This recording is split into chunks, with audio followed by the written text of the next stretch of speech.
L'événement qui va bouleverser l'actualité algérienne est certainement cette déclaration unilatérale de l'indépendance de la Kabylie par le MAC. Un mouvement sécessionniste qui a accédé à des centres du pouvoir. Il rencontre des sénateurs, des députés de plusieurs grandes puissances étrangères. Il est arrivé à s'exprimer au niveau des Nations Unies. Il est arrivé à s'exprimer au sein du Parlement britannique, au sein du Sénat français, au sein du Parlement canadien, au sein du Parlement français. Donc le MAC est aujourd'hui devenu légitime et crédible aux yeux de pas mal de tendances et d'institutions politiques occidentales. L'erreur de Tebboune, du régime Tebboune, de croire qu'en neutralisant la Kabylie, on va dominer le pays, sauf qu'en voulant neutraliser trop violemment la Kabylie, Abdelmajid Tebboune a alimenté, a renforcé le MAC. Il y a eu énormément de Kabyles qui ont été arrêtés dans les rues de Kabylie, dans les villages, à Tizi Ouzou, à Bdjaya, juste parce qu'ils ont des liens de parenté avec des militants du MAC, juste parce qu'il y a des homonymies. La répression était tellement incontrôlée et irrationnelle qu'il y a eu trop de dérapages. Il y a eu des centaines et des centaines d'innocents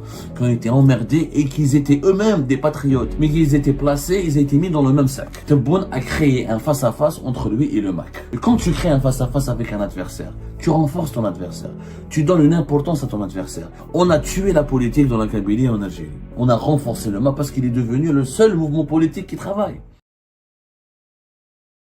L'événement qui va bouleverser l'actualité algérienne d'ici, je pense, la fin de ce mois de décembre 2025. Et je pense que c'est l'événement qui nous gâchera la fin de l'année et qui nous inquiétera jusqu'au bout et qui va même susciter une angoisse générale en Algérie. Et certainement cette déclaration unilatérale de l'indépendance de la Kabylie par le MAC. Auparavant, le mouvement pour l'autodétermination de la Kabylie était considéré, je le rappelle et je le dis, avant 2019, comme étant un mouvement folklorique, qui n'a pas d'importance, qui ne pèse rien du tout, qui quelques bandes d'illuminés, radicaux, quelques extrémistes, qui étaient racistes, ou qui, quand ils sont pas racistes, ils sont un peu des utopistes. En tout cas, c'était une bande d'illuminés, de radicaux, qui ne représentaient pas de danger pour l'Algérie. C'est vrai que chaque fin avril, on avait l'habitude de voir le MAC et ses militants organiser des manifestations, etc. Ils étaient tolérés par le régime de Bouteflika. On les voyait mobilisés, quelquefois 4000, quelquefois 5000, quelquefois 6000. Allant, disons, durant les meilleures années du MAC, c'était 20 000. C'est quoi sur 7 millions, 8 millions de Kabyles? C'est absolument rien. Absolument rien du tout. Sauf que cette fois-ci, c'est devenu un mouvement sérieux. Un mouvement sécessionniste qui a accédé à des centres du pouvoir à l'étranger. Qu'est-ce qui fait la différence entre le MAC d'hier et le MAC d'aujourd'hui? C'est que le MAC d'aujourd'hui, il a accès à des tribunes politiques et médiatiques international, il rencontre des sénateurs, des députés de plusieurs grandes puissances étrangères, il est arrivé à s'exprimer au niveau des Nations Unies, il est arrivé à s'exprimer au sein du Parlement britannique, au sein du Sénat français, au sein du Parlement canadien, au sein du Parlement français. Il y a des partis politiques importants, même si des partis politiques ou des lobbies même importants, proches d'Israël, proches de la droite européenne, etc., qui donnent une certaine légitimité à le MAC, plus qu'une certaine légitimité, qui donnent même de la crédibilité au MAC. Donc le MAC est aujourd'hui devenu légitime et crédible aux yeux de pas mal de tendances et d'institutions politiques occidentales. Et la notoriété du MAC, la persécution, la répression généralisée et brutale et bête et méchante des militants du MAC lui a offert une notoriété, de l'influence, parce que les médias, beaucoup de médias internationaux se sont intéressés à lui. Il faut lire combien d'articles de médias internationaux ont parlé du MAC après 2020-2021. Et les médias internationaux, comment ils ignoraient le MAC avant 2019. Il faut vraiment comparer. Il faut faire une étude, une étude de statistiques. Et même une étude de médias. Ce qu'on pourrait peut-être appeler une étude de marketing médiatique. Vous allez voir que depuis qu'Abdelmajid Tebboune a classé le MAC mouvement terroriste, depuis qu'ils s'en prennent à lui de façon trop violente et virulente, depuis que les médias étatiques et propagandistes algériennes parlent du MAC jour et nuit, les projecteurs des médias internationaux sur le MAC ont été multipliés par 10 et la parole du MAC a pu circuler dans le monde entier. Aujourd'hui, ce n'est plus un mouvement folklorique, aujourd'hui c'est un mouvement sécessionniste qui veut qui s'apprête le 14 décembre prochain à déclarer unilatéralement l'indépendance de l'Algérie. Et aujourd'hui, la panique, il y a une panique au sein du régime algérien. Le régime Tebboune pensait qu'il allait dominer, qu'il allait écraser le Mac, qu'il allait le démanteler avec la violence et le rapport de force. Il n'a pas réussi. Il n'a pas réussi. Il y aura des personnalités prestigieuses sur la scène politique européenne occidentale qui vont assister à la déclaration d'indépendance qui sera organisée par le MAC à Paris le 14 décembre prochain. Et même au niveau de la Kabylie, malheureusement, la stratégie employée par le régime Tebboune a été catastrophique puisqu'elle a permis au MAC de se renforcer. L'erreur de Tebboune, du régime Tebboune, est de croire qu'en neutralisant la Kabylie, on va dominer le pays et on va s'assurer une continuité tranquille et apaisée pour le pouvoir algérien. Sauf qu'en voulant neutraliser trop violemment la Kabylie, Abdelmajid Tebboune a alimenté et a renforcé le MAC.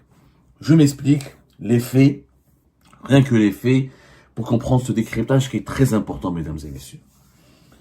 Le problème du régime algérien, c'est que quand le Hirak a éclaté en février 2019, la majorité des dirigeants algériens, quand je dis la majorité écrasante des dirigeants algériens, dès le 22 février 2019, dès le départ du Hirak, dès les premiers jours du Hirak, ils ont tous pensé que le Hirak est venu, ou est issu, ou a été créé, ou tire sa force, ou tire ses origines de la Kabylie. Dès le départ, et j'en ai parlé j'ai parlé à pas mal de sources très bien introduites, à des gens qui ont occupé des fonctions à très haut niveau, que ce soit des généraux, que ce soit des politiques, que ce soit des civils, que ce soit d'anciens ministres, que ce soit des membres des cabinets des dirigeants algériens les plus importants. J'ai parlé à beaucoup de monde. Ils m'ont tous dit la même chose. Ou dit la même chose de façon déguisée. Dans leur esprit, le Hirak est une invention kabyle. Le régime algérien a toujours considéré la Kabylie comme le seul foyer de contestation de l'opposition en Algérie, comme l'élite kabyle francophone, comme la seule menace contre l'autoritarisme et le maintien du pouvoir algérien, que le foyer de tous les mouvements de contestation, c'est la Kabylie. Ils en sont convaincus.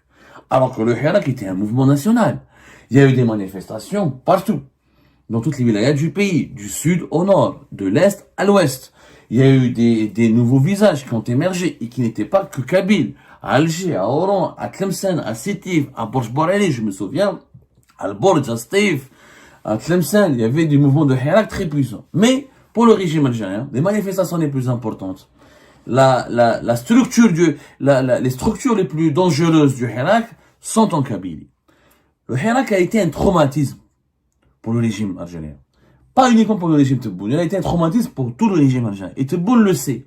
Il a été un traumatisme pour l'armée nationale et populaire. Pourquoi? Parce que pour l'état-major de l'armée, le Hirak ne s'était pas arrêté à réclamer le départ de Bouteflika. Si c'était que le départ de Bouteflika, ça aurait été gérable. Gaï Salah a relevé, à dégager Bouteflika dès le début du mois d'avril 2019, mais le Hirak ne s'était pas arrêté.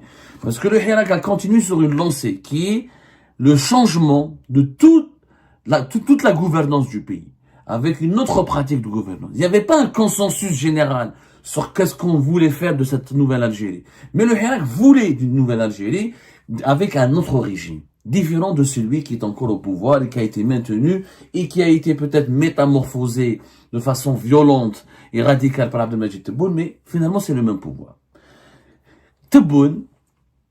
Abdelmajid Tebboune a poursuivi la même politique que Gaï Salah, sauf qu'avec un autre mode d'emploi. Gaï Salah, dès le mois de mai-juin 2019, il a été convaincu par son staff, par son clan, que le problème c'est la Kabylie. Que pour neutraliser le Hirak, il faut neutraliser la Kabylie. En neutralisant la Kabylie, on neutralise le Hirak et on se débarrasse de ce mouvement de contestation et l'armée nationale et populaire et son emprise sur le politique ne sera pas menacée. Rappelez-vous les interdictions du port du drapeau berbère, les arrestations, la répression qui continue, la naissance de Badissia Novembaria, l'offensive médiatique et sur les réseaux sociaux contre les opposants d'origine kabyle, contre la Kabylie, contre les élites kabyles. Ça a commencé comme ça. Parce que pour le régime algérien, c'est la Kabylie qui est à l'origine, qui a programmé le Hirak, c'est pas les autres régions. Ce qui est encore une fois une erreur fondamentale. Pour moi, c'est une erreur. La Kabylie, démographiquement, elle est plus importante que les autres wilayas du pays. Par exemple, pas mal de wilayas, peut-être qu'il y a que Stéphane, Bourj-Barili, Jersantena qui sont peut-être plus peuplés. Et encore une fois, nous n'avons pas les statistiques démographiques officielles, mais les chiffres que nous avons pu récupérer, c'est effectivement, Bdjaya et Tizi Ouzou font partie des wilayas les plus peuplés. Et comme il y a beaucoup de Kabyles à Alger, dans les autres grandes villes du pays, même à Oran, etc., et comme la Kabylie, elle a une tradition politique, il y a un niveau d'instruction plus important, il y a des mœurs politiques beaucoup plus développées que dans les autres régions, le pouvoir algérien, il a pensé que le Hirak est un programme, est une invention kabyle. Ce qui n'est pas le cas. Ce qui n'est pas le cas, mais un jour on en parlera plus tard. Donc, parlons dans ce cadre-là pour que vous puissiez comprendre quel était le problème aujourd'hui, comment on s'est retrouvé avec le MAC, comment on en est arrivé à cette déclaration de l'indépendance unilatérale que le MAC prépare pour le 14 décembre. Tebboune est arrivé au pouvoir. Gaïd Salah, il est mort.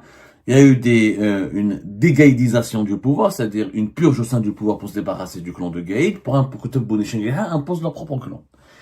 Le clan a changé. Le pouvoir, le visage du pouvoir a changé. Mais le pouvoir est resté lui-même avec les mêmes convictions. Pour neutraliser le Hirak, il faut neutraliser la Kabylie. Et dès la pandémie de la Covid-19, qui a permis à Tebboune et Chengueha de réorganiser les forces internes du pouvoir, de nouvelles configurations et une répression généralisée pour décapiter la tête pensante du Hirak à travers ses visages les plus emblématiques, Karim Tabouf, Odil Boumela, Mohsen Belabbès, les avocats Bouchachi, etc. et les autres, certains jeunes Hirakis, Mohamed Tajadi, toute l'équipe, tous les gens qui ont émergé, toutes les nouvelles figures du Hirak. dont une bonne partie sont kabyles, mais une autre partie n'est pas originaire de la Kabylie. Enfin, qu'on soit très clair, très clair. Mais avec le retour du Hirak en 2021, là, Tebboune a été convaincu par le même staff, alors que le clan de Gaïd Salah était en partie, était pratiquement démantelé. Il continue à être démantelé.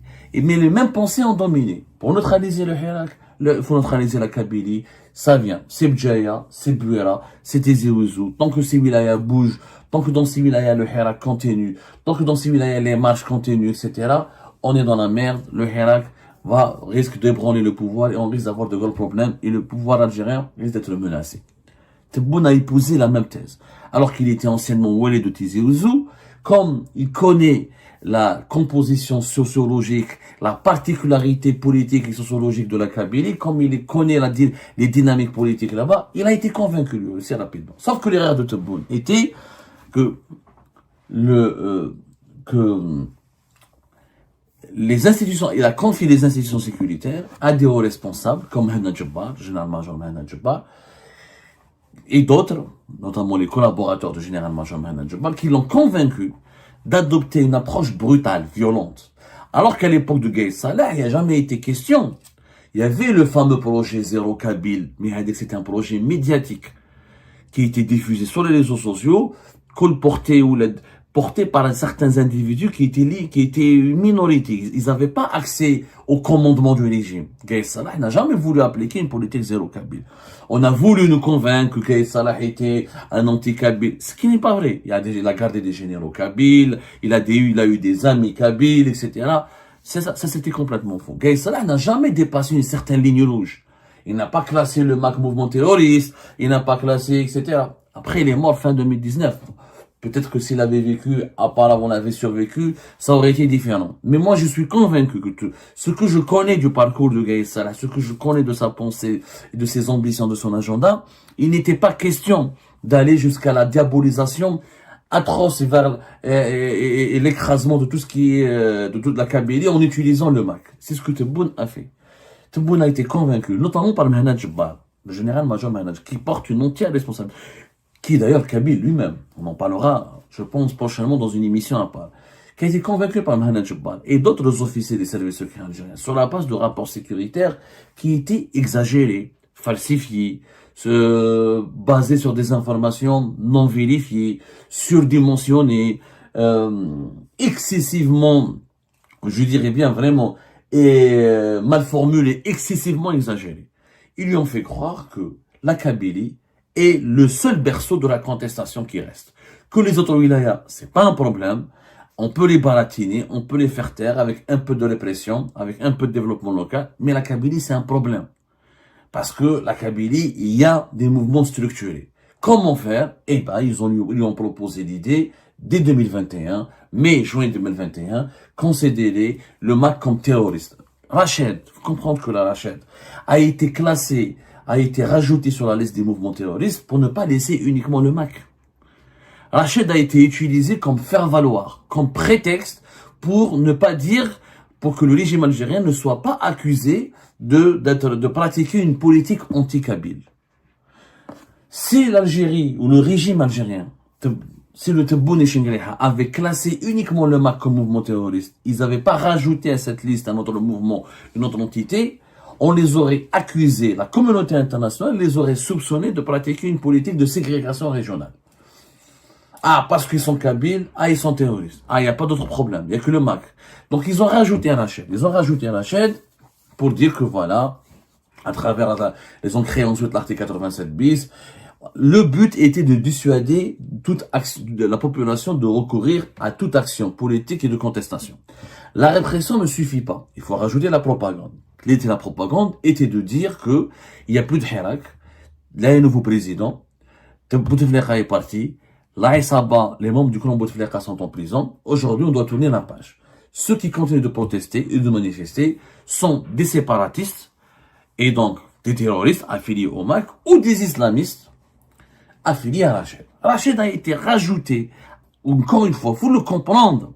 Si vous ne comprenez pas cela, vous n'avez rien compris à l'actualité algérienne. Rached et les islamistes ont été utilisés parce que, voilà, les islamistes des années 90, les anciens du fils, ils ont été utilisés juste pour ne pas, pour que le focus du pouvoir algérien ne soit pas uniquement concentré ou consacré ou braqué sur la Kabylie. Donc, il y a eu une propagande médiatique, il y a eu, etc. On a redéfini le terrorisme, on a inventé un arsenal juridique et on a mis en place tout un nouveau dispositif médiatique pour convaincre, pour conditionner la population que le problème de l'Algérie, c'est Rached et c'est surtout le MAC et que la Kabylie, si elle souffre, c'est le MAC. Il y a eu ensuite un cadeau qui est tombé du ciel. Abdelmajid Tebboune et le régime Tebboune, ils ont eu un cadeau tombé du ciel, un cadeau empoisonné, certes, mais c'était un cadeau. C'est les feux de forêt de Kabylie. Le crime de Djemal Ben Smaïl, qui n'a jamais été élucidé. Et je pense qu'il faudra attendre une dizaine d'années et un changement de régime en place pour comprendre ce qui s'est passé. Le crime de Djemal Ben Smaïl a été utilisé par la suite pour justifier toute la répression qui s'est abattue sur la Kabylie et pour justifier la politique anti-MAC très brutale et très violente qui a été initiée par le régime Tebboune. Parce qu'il y a eu Djemal Ben Smaïl, parce qu'il y a eu les feux de forêt, on les a rapidement, avant même qu'il y ait une enquête. Dès le départ, avant même, c'est pour ça que je dis il y a beaucoup de manipulations. Avant qu'il y ait des enquêtes judiciaires et sécuritaires, on a associé le crime de Djemal Ben Smaïl et les feux de forêt de Kabylie à des mouvements politiques subversifs et terroristes et le MAC a été rapidement désigné. Cette stratégie a été catastrophique. Pourquoi? Parce que en neutralisant, en utilisant le MAC comme épouvantail et en utilisant le MAC comme principal prétexte pour réprimer, arrêter les opposants algériens, il y a eu des dérives. Quelles sont les dérives? Il faut le dire. Il y a eu énormément de Kabyles qui ont été arrêtés dans les aéroports, dans les ports, en revenant de l'étranger, dans les rues de Kabylie, dans les villages, à Tizi Ouzou, à Bdjaya, juste parce qu'ils ont des liens de parenté avec des militants du MAC, juste parce qu'il y a des homonymies, il y a eu des dérapages. La répression était tellement incontrôlée et irrationnelle qu'il y a eu trop de dérapages. Il y a eu des centaines et des centaines d'innocents qui ont été emmerdés et qui étaient eux-mêmes des patriotes et des nationalistes algériens qui n'avaient rien à voir avec le MAC, mais qui étaient placés, ils étaient mis dans le même sac. Ça a été une erreur. Quelle était la conséquence de cette erreur? Cette répression irrationnelle et incontrôlée, elle a vidé d'abord la Kabylie, elle a vidé l'Algérie de toute force politique. Tebboune a créé un face-à-face entre lui et le MAC. Il n'y a plus. Les hirakistes ont été arrêtés, celles et ceux qui se sont exilés, celles et ceux qui ont été emprisonnés, celles et ceux qui ont été réduits au silence. Les partis de l'opposition démantelés, le FFS, il a été domestiqué, il a été introduit, on a utilisé le FFS pour les élections présidentielles anticipées pour dire que la Kabylie, c'est bon, que la Kabylie ne cause pas problème parce qu'en 2019, qui a failli empêcher la désignation d'Abdelmajid Tebboune à la tête de l'État? C'est la Kabylie. Qui a brûlé les bureaux de vote en décembre 2019? C'est la Kabylie, c'est la seule région où il n'y a pas eu de vote. Donc, pour dire qu'il n'y a pas de problème de légitimité et que cette fois-ci la Kabylie est dominée par le pouvoir, elle est acquise à la cause du pouvoir, on a utilisé le FFS. Sauf qu'en domestiquant le FFS, en réprimant le LCD, en réprimant tous les autres mouvements de la société civile, comme la Rage, Rassemblement Action Jeunesse, etc., et en emprisonnant tous les hiérarchistes, le pouvoir a créé quoi? Il a créé un face-à-face direct entre lui et le MAC. Et quand tu crées un face-à-face avec un adversaire, tu renforces ton adversaire. Tu donnes une importance à ton adversaire. Tu lui donnes une influence. Tu lui donnes une crédibilité. On a tué la politique dans la Kabylie et en Algérie. Et la population, en Kabylie comme en Algérie, elle considère que le problème, qu'il y a un match entre le pouvoir algérien et le MAC. Tous les autres mouvements politiques sont devenus fantomatiques. Il n'y a plus d'intermédiaires, il n'y a plus de passerelles, il n'y a plus de société civile, il n'y a plus d'opposition, il n'y a plus de médias libres. La seule parole qui circule et qui vient de l'étranger, c'est la parole du MAC. Il y a, nous, quelques journalistes indépendants, quelques cyberactivistes, mais voilà, nous, on ne fait pas de politique. La majorité des cyberactivistes font dans l'information, dans le commentaire, etc. Mais ils n'ont pas de structure politique, ils n'ont pas de combat politique, ils n'ont pas de feuille de route politique. Le seul qui est resté et qui a une feuille de route politique, c'est le MAC. C'est le MAC. Même Rachid, où ils ont été divisés, etc. Le pouvoir algérien, par la suite, il s'est acharné sur le MAC à l'étranger. Il a pensé, c'est la stratégie qui a été menée par le renseignement extérieur algérien de 2021 jusqu'à 2024, qu'en négociant, qu'en suscitant la zizanie au sein du MAC, en ramenant vers l'Algérie le maximum de dissidents et de provoquer des dissidents au sein du MAC, ça va l'affaiblir. Ça ne l'a pas affaibli. Beaucoup de militants du MAC sont rentrés en Algérie. Certains sont rentrés, alors ils n'étaient même pas convaincus. Ils ont fait croire au régime algérien qu'ils avaient quitté le MAC, etc. Juste pour retrouver leur famille, leur grand-mère, pour assister à des enterrements, pour régler leurs affaires familiales. Mais en leur fort intérieur, ils ont toujours gardé le projet du MAC. Mais ça n'a pas affaibli le MAC, parce que le régime a récupéré des dissidents. Mais de l'autre côté, en créant sa répression, sa persécution et les dérapages et l'amalgame qui a été fait entre Kabyle et militants du MAC a renforcé le MAC. Le MAC a gagné de nouveaux militants, notamment au Canada, notamment dans sa diaspora en France. Donc les dissidents qui ont quitté le MAC ont été rapidement remplacés par des nouveaux militants. Et ça, c'est une erreur que le régime Tebboune ne veut pas peser. Ne veut pas peser. Donc il y a eu le système algérien a été par la suite enfermé. Encore une fois, j'utilise toujours cette métaphore. Il a voulu tuer un serpent, mais à force de vouloir empoisonner ce serpent, à force de croire qu'il va empoisonner ce serpent en lui mettant du poison, le serpent s'est nourri, il a grandi, il est devenu plus dangereux, maintenant il mord le régime algérien. Le régime est en train de se faire mordre par ce MAC qui est le serpent qu'il a contribué à nourrir. Il faut vraiment le comprendre. Parce que toute la stratégie de Tebboune, de son maintien au pouvoir, a été basée sur la neutralisation de la Kabylie. Pas sur le développement, le dialogue, le compromis, la réconciliation nationale, la séduction des élites de l'opposition, etc. Non. Je réprime, je neutralise. Sauf qu'en neutralisant, on a, encore une fois, nourri, alimenté le MAC et on a fait du MAC un mouvement puissant. On a renforcé le MAC parce qu'il est devenu le seul mouvement politique qui travaille. Et ben voilà les amis, c'est la fin de cette vidéo. Je vous remercie comme d'habitude pour avoir suivi jusqu'à la fin. N'oubliez pas de nous laisser vos commentaires et vos réactions sur cette vidéo et de vous abonner à la chaîne si vous n'êtes pas encore abonné. Donc voilà, ça fait vraiment plaisir de voir vos commentaires et vos réactions et vos discussions sur la section des commentaires. C'est très intéressant et je vous prie toujours de garder le respect et un petit peu la bonne ambiance pour tout le monde. Donc voilà, merci beaucoup et à la prochaine dans une nouvelle vidéo. Au revoir.